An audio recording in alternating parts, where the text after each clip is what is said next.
बातमीतील घटनेच्या वास्तविकतेची तुलना थेट पाहत रहा सांगली अपडेट।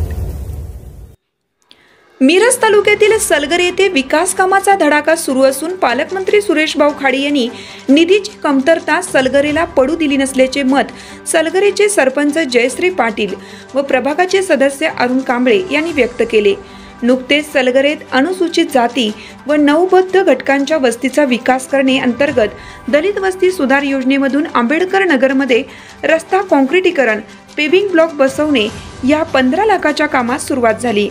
यावेळी सरपंच जयश्रीताई पाटील, उपसरपंच अक्काताई अजयराव, रुपाली हरगे, माजी सरपंच बेबीताई कांबळे, आशाराणी कांबळे, प्रभागाचे सदस्य अरुण कांबळे, रमेश चाळके, अंकुश एकुंडे, शिवाजी माळी, रमेश राजगे, निशांत शिंगे, किरण खरात, सतीश हारगे आदी मान्यवर उपस्थित होते।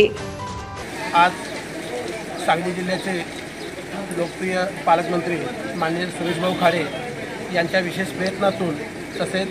सलगर गावचे माजी लोकनियुक्त सरपंच, महाराष्ट्र राज्य पुरस्कार विजेते माननीय तानाजीराव पाटील यांच्या धडपडीमुळे या मागासवर्गीय अनुसूचित जाती व नवबौद्ध घटकांच्या वस्तीच्या विकासाच्या योजनेच्या माध्यमातून 15 लाख रुपये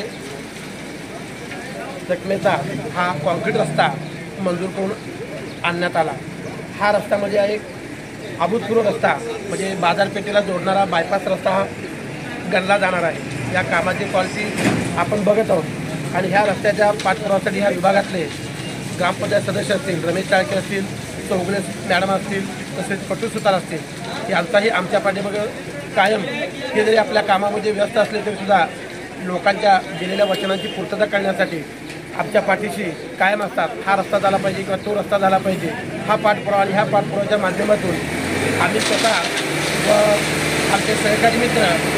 शिवाजी माळी, निशांत शिंगे, रंगराव कांबळे आमचा जो ग्रुप आहे हा माननीय तानाजीराव पाटलांच्या पाठीमागा लागून म्हणजे आमच्या वार्डात काम झालं पाहिजे असं आम्ही जास्तीत जास्त पाठपुरावा करून ही कामं मंजूर करून आणतोय। पालकमंत्र्यांनी ह्या चालू वर्षामध्ये एवढा भरघोस निधी दिलेला आहे की आमच्या मागासवर्गीय वस्तीतील, मग तो गावातील समाज असू दे किंवा इंद्रावास असू दे, फक्त एक रस्ता आमच्यातला आता शिल्लक राहिलेला आहे, बाकीचे सर्व रस्ते हे मंजूर होऊन कामाच्या प्रगतीपथावर आहेत। त्यामुळं आमच्या बौद्ध समाजाच्या वतीने माननीय तानाजीराव पाटील व तसेच आपले जिल्ह्याचे पालकमंत्री माननीय सुरेशभाऊ खाडे यांचं मी समाजाच्या वतीनं अभिनंदन करतो आणि इथून पुढच्या काळातसुद्धा याच पद्धतीनं फल देऊन आपल्या कामाला प्राधान्य द्यावं ही मी अपेक्षा व्यक्त करतो आणि इथं थांबतो।